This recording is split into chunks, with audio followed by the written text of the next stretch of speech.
hay tantas cosas que ya han sido habladas una y mil veces, ¿cree que la filosofía está en proceso de morirse o que aún puede ser revitalizada? Yo creo que la filosofía se está revitalizando. Ha muerto una manera de hacer filosofía que es la manera ilustrada, la razón calculadora de la modernidad. Aquella filosofía que pensaba, que creía y pensaba y sostenía que el poder de la razón lo podía todo. Esa filosofía se dejó de hacer. Hoy se hace una filosofía a partir de los problemas que van surgiendo. Una filosofía que llamamos situada, por otra parte, porque el filósofo privilegia el lugar desde donde pregunta. Su obra filosófica ha girado en torno a Hegel, que estamos entendiendo. ¿Qué podrían aportar al hombre de la revisión de sus obras, básicamente? Bueno, en Hegel, en mi caso, lo valioso es que lo que aporta en la filosofía del derecho. En Hegel lo más interesante es la crítica a la representación demoliberal burguesa, la crítica al parlamentarismo liberal, la crítica a que solo los partidos políticos tengan representatividad política. Hegel va a sostener en la filosofía del derecho que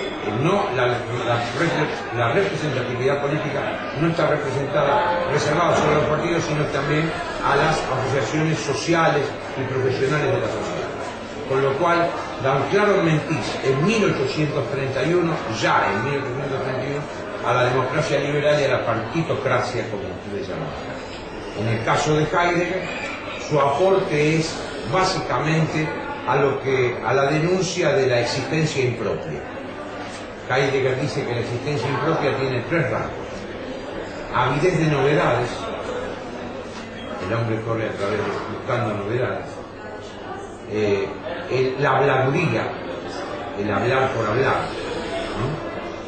Acuérdense de aquello que decía Jesucristo: las palabras vanas van a ser juzgadas. Y la tercera es no decir que nada es verdadero y nada es falso. Esos son los tres rasgos de la existencia impropia. Y en eso Heidegger está iluminando la realidad contemporánea. ¿Usted cree que la metapolítica qué puede ser? ¿Una superación de la política o más bien un análisis profundo? Yo creo que la política es un análisis profundo que va a permitir una superación de la política de partido, de la política de coyuntura, de la política de territorio. La metapolítica en su análisis se ocupa de las grandes categorías que condicionan la acción política. Por ejemplo, las categorías de homogeneización, las categorías de pensamiento único, las categorías de pensamiento políticamente correcto. Esas categorías son las que condicionan las respuestas concretas de los políticos y de los gobiernos. El análisis de esas categorías, la clarificación de esas categorías va a permitir modificar la acción política de esos gobiernos. Eso esperamos. Por eso nosotros sostenemos que no se puede hacer metapolítica sin política. Se hace metapolítica en función de transformar la política. Y hablando de temas más cercanos, todos recordamos que la Unidad de Unamuno afirmaba que la universidad era el templo de la ciencia. Sí. ¿Sigue siendo así? No. ¿O hemos relegado su capacidad como centro cultural de pensamiento a un segundo? Sí, la universidad hoy es una salida laboral para los profesores universitarios, entre los cuales me incluyo. La universidad es la salida laboral, le da de comer a los profesores universitarios. Por eso la currícula se multiplica, pero no es un centro espiritual. Ha perdido su potencial de generar valores y ha perdido aquello por los cuales se crea la universidad, que era casualmente potenciar la capacidad espiritual de un pueblo. Por eso se creó la Universidad de Salamanca. ¿Por qué? Porque representaba el potencial espiritual del pueblo español. O la de Bolonia, o la de París. No, hoy las universidades son salidas laborales para los profesores, que en general, aparte, son malos profesores porque no trabajan y menos estudian. Por lo tanto, hoy se hace filosofía allende la universidad. Entonces, en base a lo que dice, podemos concluir que han muerto los ismos. ¿O qué se podría recuperar de los movimientos políticos y artísticos del siglo XX? Lo que se puede recuperar de todos los movimientos es su rasgo más genuino, lo más genuino que es el carácter, la validez universal. Es decir, de todo movimiento político, cultural, lo que hay que recuperar es el aspecto de validez universal de ese movimiento. Entonces, en la medida que recupero el aspecto universal, yo voy teniendo un anclaje en el pasado genuino, pero con el anclaje en el pasado no me alcanza, eso lo tengo que proyectar en el futuro. Y los movimientos políticos siempre están parados en el éxtasis temporal del futuro, porque son siempre a hacer, son algo a lograr, algo que se persigue. Pero si no tiene ese anclaje en el pasado, es una creación ex nihilo. Entonces, ¿usted cree que para combatir el nuevo orden mundial y lo políticamente correcto hay que cambiar las ideas, o quizás es una cuestión más terminológica, más mondaísta, hay que cambiar las etiquetas? Yo creo que hay que cambiar de ideas. Yo creo que hay que recuperar son las tradiciones culturales. Un filósofo, un hombre no piensa, nosotros todos pensamos dentro del marco de una tradición cultural. Nosotros nacemos en una tradición cultural. Nosotros, por ejemplo, los argentinos, los americanos, hemos nacido en una tradición cultural que es greco, romano, hispano, cristiana, americana. Esa tradición cultural es a partir de la cual yo pienso. Ustedes no pueden pensar como americanos como yo, porque son europeos, pero tenemos una cantidad de rasgos en común anteriores. Ahora, ¿qué pasa? Nosotros, dice Mackinday muy bien, la filosofía hizo durante 200 años como si esa tradición no existiera.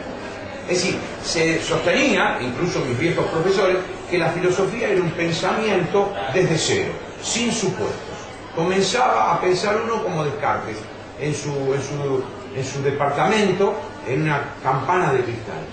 Como si el condicionamiento de la caída a la existencia no fuera el condicionamiento vital. Yo caí en la existencia en un lugar determinado. El hecho de caer en la existencia condiciona mis respuestas y de alguna manera es el anclaje que yo tengo para ser en el mundo. Entonces las naciones, para impedir que se desarrollen, se pueden instituir instituciones, sistemas de control, como por ejemplo el Banco Mundial, el Internacional, son un sistema de control real y auténtico del desarrollo de los pueblos internacionales. Bueno, eso ya es pregunta de... ustedes dicen harina de otro costal. No, esas son instituciones mundiales, porque acá hay dos formas de encarar el tema de la realidad del mundo. Algunos que piensan que hay que establecer una república mundial, como en el caso de Kant. Estableciendo una república mundial no habría roces porque todos seríamos ciudadanos de la misma república. Claro, hay un problema fundamental, que el disidente en esa república mundial no tiene dónde ir, por lo tanto esa república mundial se establece como un totalitarismo. Cuando hablamos del Banco Mundial, cuando hablamos de Davos, del G9, de los grandes organismos que manejan el mundo, son organismos que de alguna manera van dirigidos a ese tipo de gobierno mundial de república universal. Pero hoy decíamos nosotros que el mundo siempre va a ser más grande que la voluntad de un poder imperial. Entonces, nosotros creo que vamos a la construcción de grandes espacios, forzosamente. En el caso de España en particular, a mí me gustaría que España fuera el motor de ese gran espacio, de esa ecúmene, que es la ecúmene iberoamericana. Pero para eso España tiene que preferir un idioma de batalla. El idioma de batalla de España es el castellano. El que hable todo el mundo catalán, vasco, eso no es problema, no es problema. Pero el problema fundamental es que el que enfrenta el castellano es el inglés. Y es un gravísimo error estratégico propender en los colegios el uso del inglés. Pero yo no lo digo porque esté en contra del inglés, no, porque digo estratégicamente, el castellano es el idioma de batalla. En América somos 370 millones de personas que lo hablan. Y fíjese el caso que Lula de Brasil, con 180 millones de habitantes, dejó el inglés como tercera lengua y ahora puso el castellano como segunda lengua. Porque Lula sabe muy bien que es preferible ser cabeza de ratón y no cola de león. Y si impone el uso del inglés, va a ser cola de león del poder norteamericano. En este marco, en este sistema mundial que se describe, ¿qué simbolizaría los Estados Unidos? Los Estados Unidos son una tradición distinta de la nuestra.